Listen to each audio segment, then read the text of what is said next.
আপনি বলেছেন আসসালাতু মিরাজুল মুমিনিন, আপনি বলেছেন আসসালাতু মিফতাহুল জান্নাহ, নামাজ হলো জান্নাতের চাবি।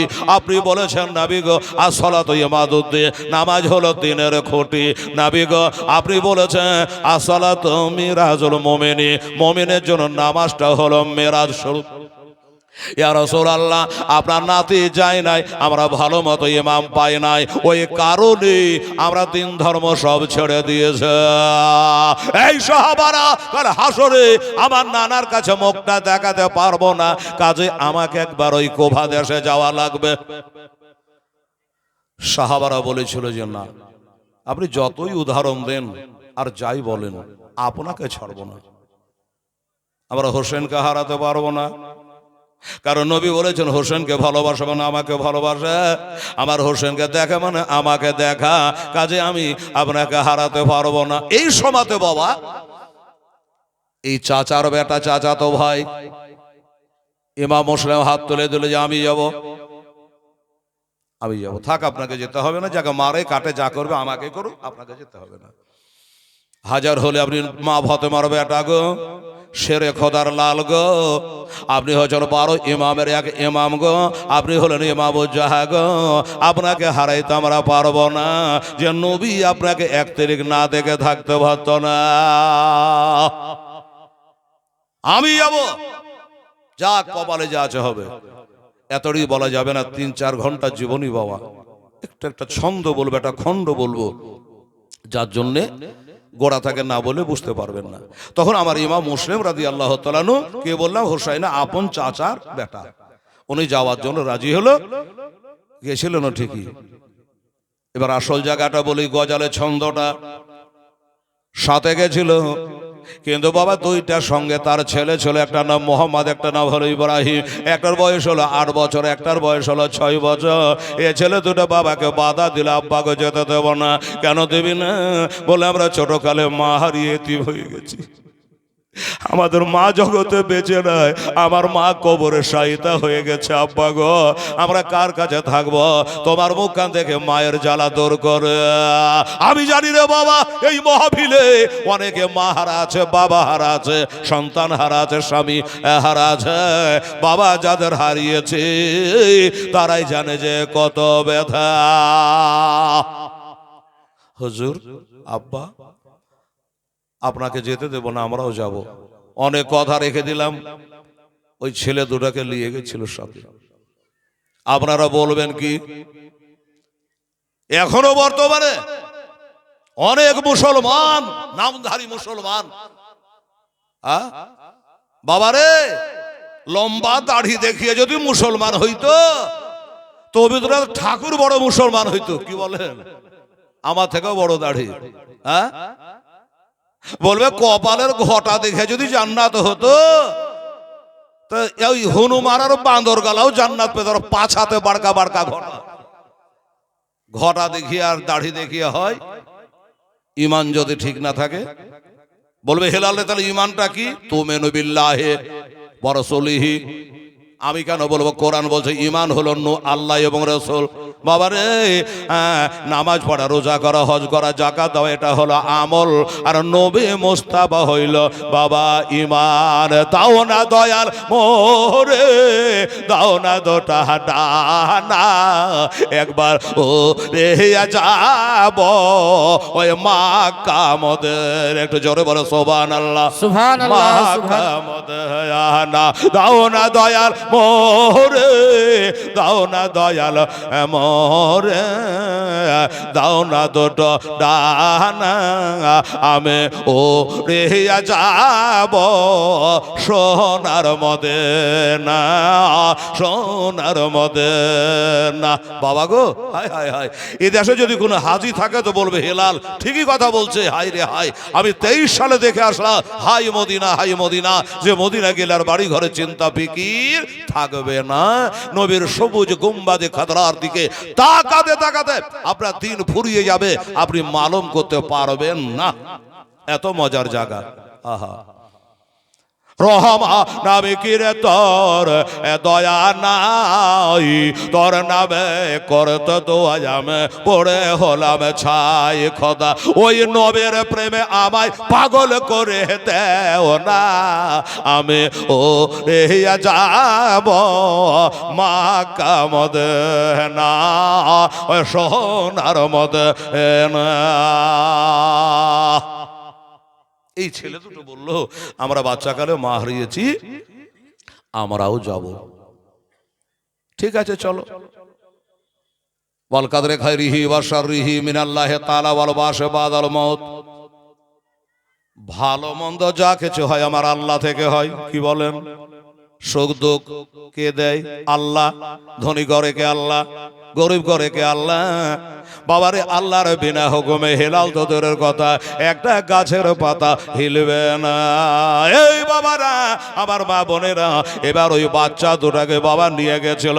আমার আব্বা জানেরা রে, আমার মায়েরা বোনেরা রে, ওই বাচ্চা দুটাকে পর্যন্ত বাবা ওই গাদ্দার দেশের মানুষেরা বাবা ছাড়ে নাই।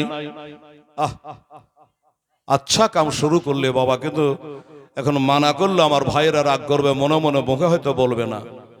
এমন জায়গায় চা দিতে আরম্ভ করলাম। এই মুসলমানেরা শুনে যান দোস্ত রে, আমার আব্বা জানেরা, মায়েরা বোনেরা, ওই বাচ্চা দুটাকে বাবা নিয়ে গেছিল কিন্তু ঘুরিয়ে আনতে পারেনি। ওই বাচ্চা দুটাকে ফিরিয়ে আসতে পারেনি রে। ওই নিয়ে যাবার পরে বাবাকে শহীদ করে দিয়েছে। ওই বাচ্চা দুটো মাহারা একটা নামাজি দিনদার ইমানদার মানুষ, ওই কাজী সাহেবের বাড়িতে বাবা তারা আরাম করছে। কে? ওই মাহারা ছেলে দুটো। একটু খেয়াল রাখবেন আমার আব্বা জানেরা, আমার ভাইরা। এবার যখন ওই বাচ্চা দুটো আব্বার দিকে তাকাতে তাকাতে ঘুম চলে গেছে, ওই দিকে বাবা ইবনে জিয়াদের নাম শুনেছেন বাবা? শোনেন নাই? ইবনে জিয়াদ এর বাড়ি হলো কুফা, আসল বাড়ি হচ্ছে বাবা বসরাই, গভর্নর হয়েছে তিনি। তা একজনা বলে, হুজুর ইমাম মুসলিমকে তো কতল করলে, একটা কথাই বলে যে সাপ মেরে নজর রাখতে নাই। ইবনে জিয়াদ বলে, কথার অর্থ কি? সাপ মেরে নজর রাখতে নাই, এইটা কথার অর্থ কি? বলল যে ইমাম মুসলিমকে কতল করা হয়েছে, এবার তার দুইটা ছেলে নাকি সাথে এসেছিল। এই বাচ্চা দুটাকে যদি শহীদ করতে না পারেন, গ্রেফতার করতে না পারেন, ওই ছেলেরা জঙ্গল জড় পাহাড় পর্বতে তারা লুকিয়ে লুকিয়ে বড় হবে, আর একদের বাপের বদলা স্বরূপ আপনাকে হত্যা করবে। ইবনে জিয়াদের পিলহাই চমকালো না, কথা কিন্তু কাজের। সত্যি যদি বাপের বেটা হয়, একদিন বাপের বদলা নিবেই। ঠিক আছে বাবা। ইবনে জিয়াদ বলল, আচ্ছা ওই ছেলে দুটো আছে কোথায়? ইমাম মুসলিমের বাচ্চা দুটো হুসাইনের ভাতিজা, ওই ছেলে দুটো কোথায় আছে? বলে কোথায় আছে ঠিক আমার ঠিকানা জানা নেই, তবে এই শহরের মধ্যেই আছে কারো বাড়িতে নিশ্চয়ই। ওরা মদিনা যেতে পারেনি, কারণ মদিনা অনেক দূরে রাস্তা। কি করে পাওয়া যাবে? বলে হুজুর ওর বাবাকে কেমন করে খুঁজে খুঁজে পেলেন, অমনি করে ছেলে দুটোকে পাওয়া যাবে। ঠিক। এবার পুরা শহরে বাবা এলান করে দেওয়া হলো, ঢোলাই দেওয়া হলো। তখন তো মাইক ছিল না, কথার কথা বলছি, মাইকিং করা হলো, প্রচার করে দেওয়া হলো কি যে এই ইমাম মুসলিমকে পাড়ার শেষে ছাদের উপরে তোলে, দোতলা ছাদের উপর থেকে তার গলা কেটে নিয়ে তাকে শহীদ করা হয়েছে। আর ওই বাচ্চা দুটা, তার ওই দুই বাচ্চাকে যারা বাড়িতে লুকিয়ে রাখবে, চবিয়ে রাখবে, যদি জানতে পারে তার বাড়ি ঘর আমি কিছু রাখব না, তাকে জিন্দা রাখব না। তাকে বাঁচিয়ে রাখব না। বাবারা, আমার মা বোনেরা, এবার চিন্তা করলো তাই তো, ঢোলাই যখন হয়ে গেল, প্রচার যখন বাবা হয়ে গেল, যার বাড়িতে ছেলে দুটো নাই তার কোনো ভাবনা নাই, তার কোনো টেনশন নাই, তার কোনো চিন্তা নাই, ভাবনা নয়। আর যার বাড়িতে ঘরের মধ্যে ওই 8 বছর 6 বছরের ছেলে দুইটা শুয়ে আছে রে বাবা, ওই বাড়িওয়ালার চোখের ঘুম জানে হারাম হইয়া গেল। চোখের ঘুম হারাম হয়ে গেল যে আল্লাহ, নবীকে তো নয়নে দেখিনি, আজ নবী ঘরে দুইটা ছেলেকে ঘরে আরাম করতে জায়গা করে দিয়েছে, আর ওই ছেলে দুটাকে আমার বাড়ি থেকে তুলে নিয়ে গিয়ে তারা হত্যা করবে, শহীদ করবে, এটাই আমি সহিতে পারব না। একদিন একবারে রাত 12টা, অর্ধরাত, গভীর রাত, নিশি রাত, ওই রাতে দুই ছেলে বুকাবুকি হয়ে শুয়ে আছে। কত বড় বললাম বাবা? 8 বছর 6 বছরের ছেলে। আমার মা ফতেমার ঘরের লাল গো, জান্নাতের বাগান গো, আলের আসল গো। দুই ছেলে আব্বা আসবে আসবে করে নিন চলে গেছে, কিন্তু আব্বা শহীদ হয়ে গেছে এখনো তারা কেউ জানে না। শুয়ে আছে রে বাবা। এবার বাড়ির মালিক কাজে সারা চিন্তা করলো, আমি একবার ভেতরে যাই, ওই ছেলে দুটার ঘুম ভাঙাই ব্যবস্থা একটা করে, নইলে আমার চোখের সামনে থেকে লাফা দিয়ে তুলে নিয়ে গিয়া ওই পাড়ার শেষে নিয়ে গিয়া শহীদ করে দেবে, আমি সহিতে পারবো না। বাবারা, আমার মা বোনেরা, ওই রাত্রি 12টা 1টার সমাতে বাবা 1 পা 2 পা করে ওই কাজী সাহেব বাবা ওই বাচ্চা দুটা যেই ঘরে শুয়ে আছে, আমার মা ফাতেমার ঘরের ছেলে বাবা আলের এসো জান্নাতের বাগানের ঘরকে গোটায় খুশবু করে দিয়া, ঘরকে গোটায় আলা করে দিয়া, দুই ভাইয়ে শুয়ে গেছে বাবা, ঘুম চলে গেছে। কাজী সাহেব 1 পা 2 পা করে ঘরে গেল। হায় হায় হায়, চারদিকে তাকিয়ে দেখছে, ঘুরে ঘুরে দেখছে, ঘর যেন খুশবু হয়ে গেছে, নবীর ঘরে ছেলে বলে কথা, আলো হয়ে গেছে।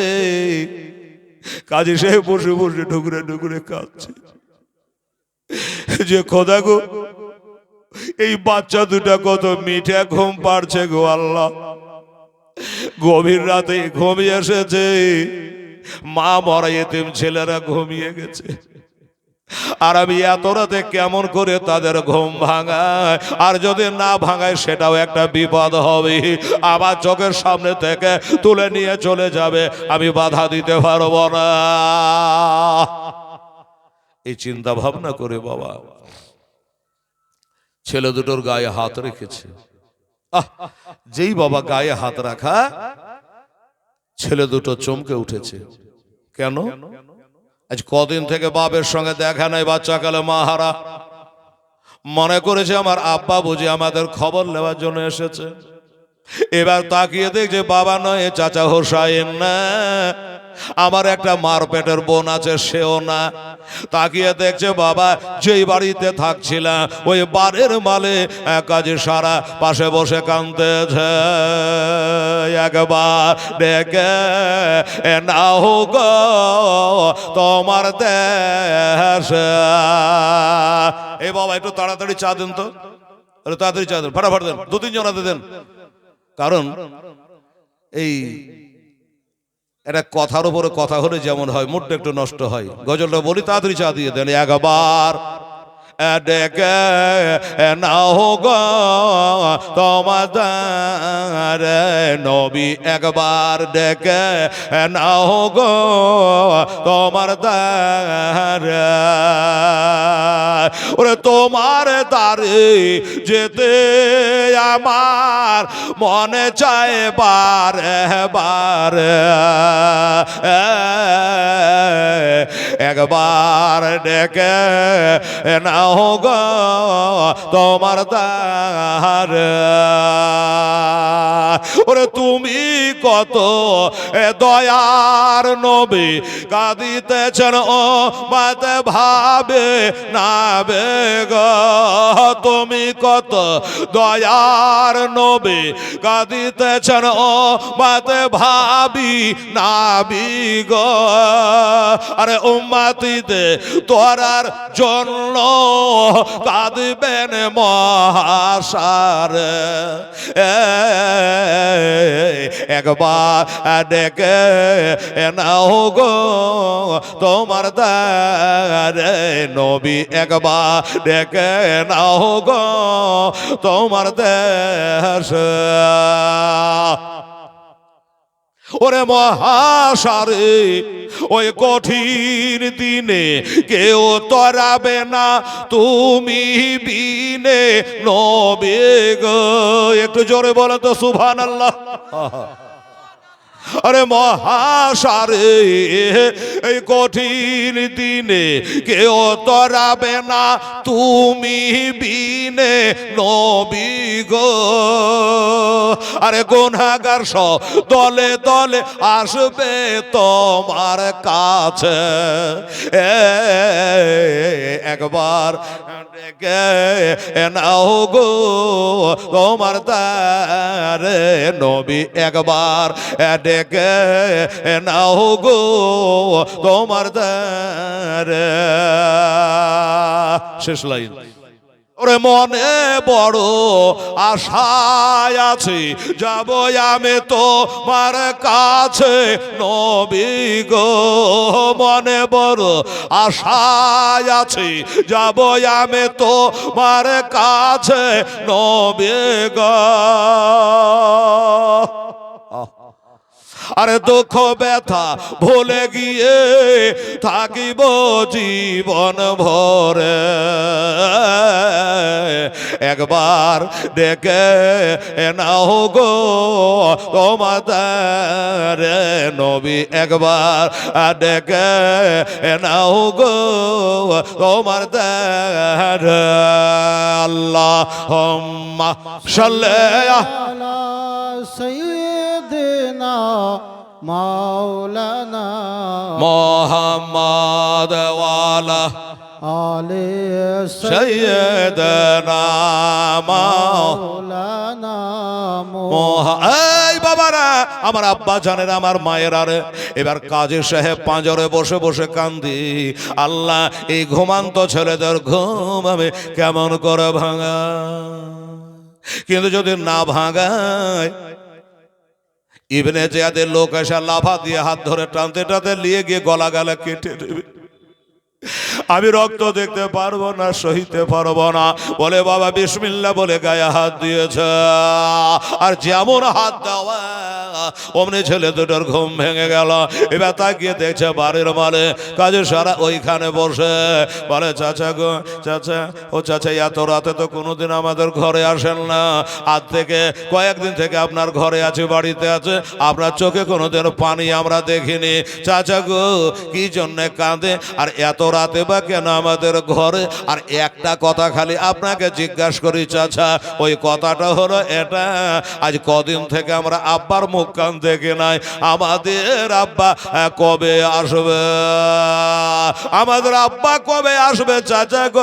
যেমনি বলেছে বাবা আব্বা কবে আসবে, কাজী সারা আর থামতে পারলো না, দুই ছেলেকে টেনে বুক কানে নিয়ে কাঁদছে আর বলছে, বাবা রে আর বলিস রে বাবা, আর বাপের কথা জিজ্ঞাসা করিস না, আর মায়ের কথা জিজ্ঞাসা করিস না, আর তোর বাপ কোনোদিন আসবে না, আর তোর বাবা কোনোদিন আসবে না। ছেলে দুটো বলে, কেন? আমাদের মা দুনিয়াতে নাই, ছোটবেলায় মাকে হারিয়েছে, বাবার সাথ ধরে এই দেশে এসেছে, আমার আব্বা এখানে আসবে না চাচা গো। বললো, কেন আসবে না জানিস বাবা? এটা ধৈর্য ধরে, ইন্নাল্লাহ মা সাবিরি, ধৈর্য ধারণকারীর সঙ্গে আবার আল্লাহ থাকে। বাবা, বাবা রে একটু শুন, আমি ধৈর্য ধরে বলতে পারছি না রে বেটা, তোর বাবা এ দুনিয়াতে বেঁচে নাই রে। হ্যাঁ, কি বললেন? আমার বাবা বেঁচে নাই মানে? বলে হ্যাঁ, এই গাদ্দার দেশের নেতা ইবনে জিয়াদ যার নাম, ওই মারজানার বেটা অর্ডার করে, হুকুম করে, গতকাল পাড়ার শেষে নিয়ে গিয়া তোর বাবাকে তারা হত্যা করে দিয়েছে। যেই বলেছে বাবা, অমনি বড় ছেলেটা আব্বাকে বলে জানে অজ্ঞান হয়ে গেল। আব্বাকে বলে অজ্ঞান হয়ে জানে, ওখানে দাঁতি লেগে গেল রে বাবা। একই খবর শুনলাম আল্লাহ, আমার আব্বা জগতে বেঁচে না। কাজী সাহেব তাড়াতাড়ি করে একটু ঠান্ডা পানির ছাড়া করে ছিটা মারল, অমনি বাজাল মেরে উঠল। ছেলেটার জ্ঞান ফিরে গেল গো। এবার ছেলে দুটো বলছে, আরে চাচা, আল্লাহ আপনার ভালো করবে গো, আল্লাহ আপনার ভালো করবে। কালে হাসরে আমার বড় আব্বাকে বলে আপনার জায়গা বেহেশতে করে দেব গো চাচা, একটা আমাদের কাজ করে দেবেন চাচা। বলে কি কাজ রে বেটা? বলে আমার আব্বা তো জগতে বেঁচে নাই, আমার আব্বা জানের মাজার শরীফটা কোথায়, এটা নিয়ে চলে। আমার আব্বার কবরখানা কোথায়, আমার আব্বার আসল বাড়ি হলো কোথায়, আমার আব্বা জানে জানাজা কোন মৌলানাতে পড়েছে, আমার আব্বার জানাজাকে পড়েছে কোন মজার থানাতে, কোন সাহাবাখানাতে, কোন কবর গাহাতে আমার বাপের কবর হয়েছে। এটা দয়া করে নিয়ে চলো। আমরা দোনো বেটা আব্বার কবরে গিয়ে বলবো, রব্বির হামহুমা কামা রব্বায়ানি সাগীরা। কোরআনে বলছে, দোয়া শিখিয়ে দিয়েছে বাবা। কবরস্থান যাবেন, দোয়া করবেন মায়ের জন্য, বাবার জন্য, দেশবাসীর জন্য, সুন্নিদের জন্য, চুন্নিদের জন্য না। বাবারে, ছেলে দুটো বলছে আমাকে আমার আব্বার কবর একটু নিয়ে চলো।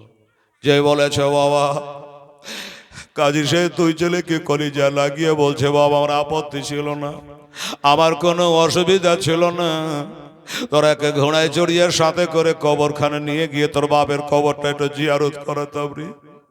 কিন্তু বাবা রে, লজ্জার কথা কি বলবো মুসলমান হয়ে, দুঃখের কথা কি বলবো রে বেটা, আসলে তোর বাপ কোনো কবরস্থানে জায়গা পাইনি রে। আসলে তোর আব্বা জানের জানাজা পড়ে নাই রে, তোর বাপকে কবর দেয় নাই রে।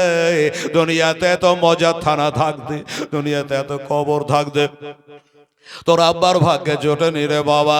ওই পাড়ার শেষে নিয়ে গিয়া দোতলা ছাদের উপর তোর বাপকে তুলি, তাকে গলা কেটে নিয়েছে, আর ওই বাদশার ওয়ার্ডারে ছাদ থেকে তোর বাপকে চালিয়ে ফেলে দিয়েছে, টুকরা টুকরা হয়ে গেছে রে, তারা কবর পর্যন্ত দেয় না।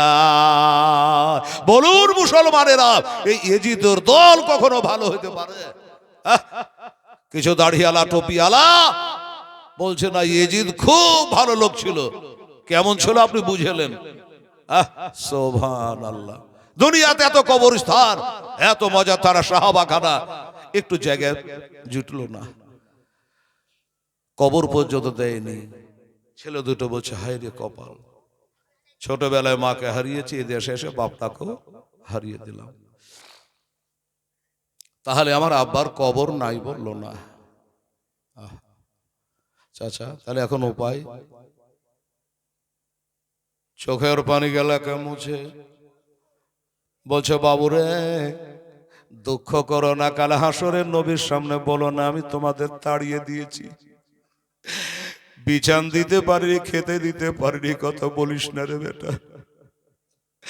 লজ্জার কথা কি বলবো রে বেটা, তোর বাবাকে যারা মার্ডার করেছে, শহীদ করেছে, কতল করেছে, ওই বাদশাহ আবার অর্ডার করেছে যে সব মেরে নজর রাখবো না।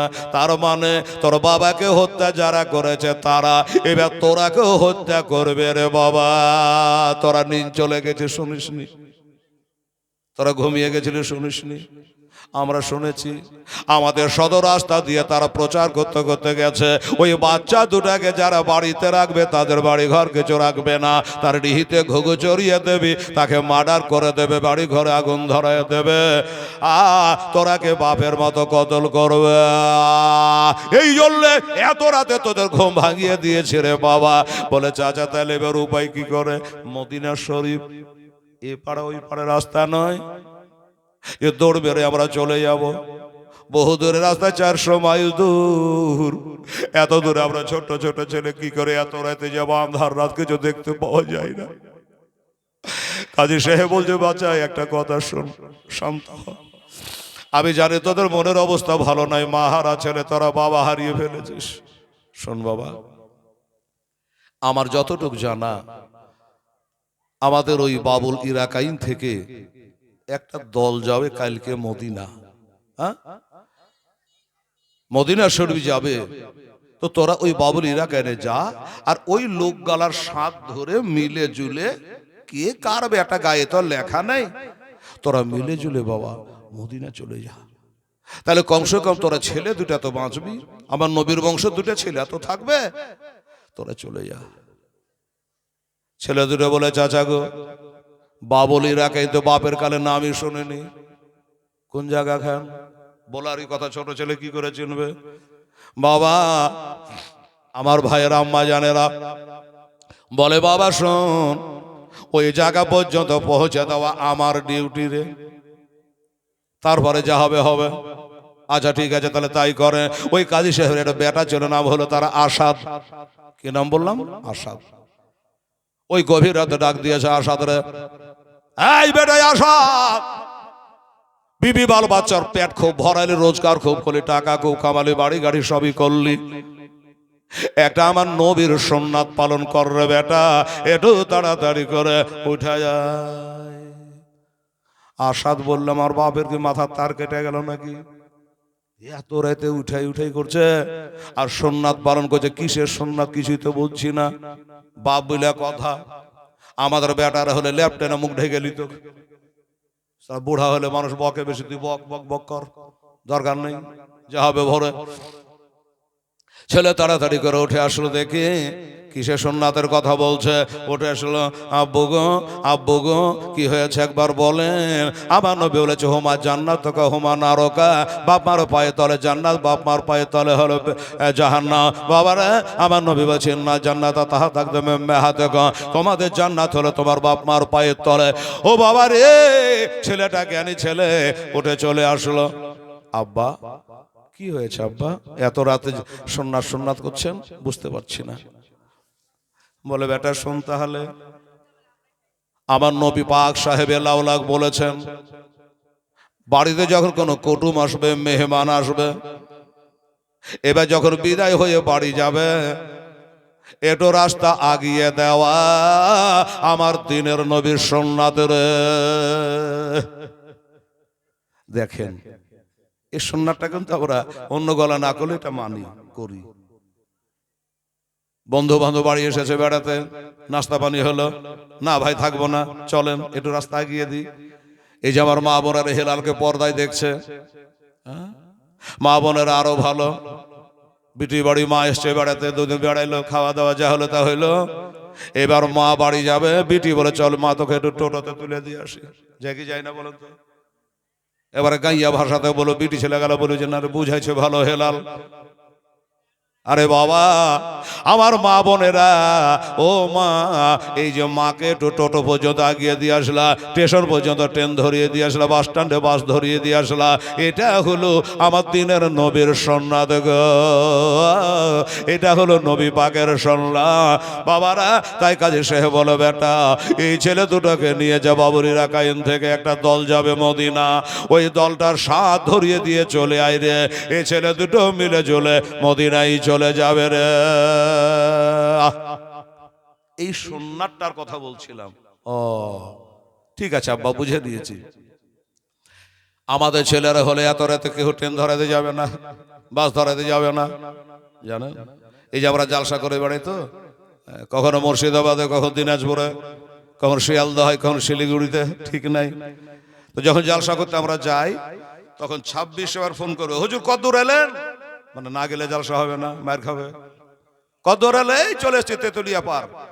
হ্যাঁ আসেন তাড়াতাড়ি। কথার কথা বলছি। একবারে স্ট্যান্ডে গাড়ি নিয়ে দাঁড়িয়ে থাকবে। আমি তো নিজের গাড়িতে আসি, গাড়িতে যখন জালসা হয়ে গেল তখন বলে দাদা একটু বগলতলায় পৌঁছা দেন। বলে টায়ার পাংচার, না বলে গাড়িতে তেল নাই, না বলে ড্রাইভার নাই। এখন জালসা হয়ে গেছে, 1 বস্তা টাকা কালেকশন হয়ে গেছে, নিয়ে হাঁটলো ঘরে। কমিটির হুকুমে জালসা করে আবার হুকুমে জালসা করবো, কোন জায়গায় চাহিদা ওটা আমি জানি। বললি হলো কবে জালসা করে যাবো, ডেলি জালসা করি। একবার বলে দিয়েছে কামশেপ, ধরবার করিও না। সুবহানাল্লাহ। তোমার চা খাওয়া তো হোক আগে, হয়েছে? আচ্ছা সুবহানাল্লাহ। গোটা রাত পড়ে আছে, কই চা খাওয়া হয়েছে? বেচারা চাই পানি এখন পর্যন্ত। খান, আরে খাবার লাগি তো সবজি, পেটের লাগি তো সব। কি বলেন বাবা? খান, জানবরে খান। আল্লাহ সুবহানাল্লাহ, আলহামদুলিল্লাহ। এবার হলো কি, ছেলে বলল আমি রাজি, সুন্নাত পালন করার জন্য রাজি। ছেলে দুটোকে নিয়ে যাচ্ছে। এই বাবারা শুনে যান, তাড়াতাড়ি চা খাওয়া শেষ করেন। বাবারে, এবার ছেলে দুটাকে নিয়ে কাজী সাহেব একবার বুকে লাগালো, কপালে চুমা দিল। এই ছেলে দুটাকে চুমা দিয়ে আলীকে চুমা দেওয়া হয়, আর আলীকে চুমা দিলে নবীকে চুমা দেওয়া হয়, আর নবীকে ভালোবাসলে খোদা পাওয়া যায়। এইভাবে করে বাবার, আমার আব্বা জানেরা, মায়েরা এমনি করে বাবা ওই ছেলে দুটাকে বিদায় করে দিল। বাবা যাও, কাল হাসরের দিনে আমার মা ফাতেমাকে বলিও না, আমার নবীকে বলিও না যে আমি তোমাদের তাড়িয়ে দিয়েছি রে বাবা, এলাকার পরিস্থিতি বুঝে তোমাদের বিদায় করে দিয়েছি। চলে গেল। এবার চলে যাওয়ার পর এই 4 আঙ্গুল কপালে দুঃখ লেখা আছে রে বাবা, কষ্ট লেখা আছে। এবার যদি যাচ্ছে বাবা গো, ওইখান করে একটাও কোনো মানুষ নাই। হাতে ঘড়ি থাকতো ট্রেন ফেল হয়, হয় না একদিন বাবা? কথার কথা বুঝে নেবেন। এমনি টাইম ধরে যাচ্ছেন, দেখছেন যে ঘড়ি ঠিক আছে কিন্তু ট্রেন নাই, চলে গেছে, স্টেশন ফাঁকা, তার মানে ট্রেন চলে গেছে, একটাও লোক নাই। আবার দেখা যাবে আধ ঘন্টা পরে ট্রেন আছে, দুটো একটা প্যাসেঞ্জার আবার স্টেশনে জমে গেল, আবার ট্রেন চলে এলো, নামা দরকার নামে গেল, চড়া দরকার চড়ে এলো, ট্রেন আপনার চলে গেল। ঠিক কি না বাবা? এরকম হয়। যাচ্ছে তো বাবা জায়গা খানা আছে কিন্তু ফাঁকা, কেহ নাই। যখন কেউ নাই তখন ওই ছেলে দুটো বলছে ভাই রে, তোমার আব্বা বলে এখান থেকে একটা দল যাবে, তা কেউ যে নাই। কি হয়েছে? বলল তোমার আবার আসতে মনে হয় একটু দেরি হয়ে গেছে, এজন্য ওই দলটা চলে গেছে। এখন উপায় কি হবে? বলে উপায় হলো একটা, তোমরা একটু 2 ভাই দৌড়ে দৌড়ে যাও, বেশি দূর যেতে পারে নাই, হয়তো 2-5 মিনিট 10 মিনিট আমাদের লেট হয়ে গেছে, তাড়াতাড়ি করে যা, আর ওই দলটার সাথ ধরে তোমরা মদিনায় চলে যাবা। এই টাইমকার এই গজালটা বাবা। তখন ওই 2 ভাই বলল ভাই আসাদ রে, তুমি বাড়ি চলে যাও, আমাদের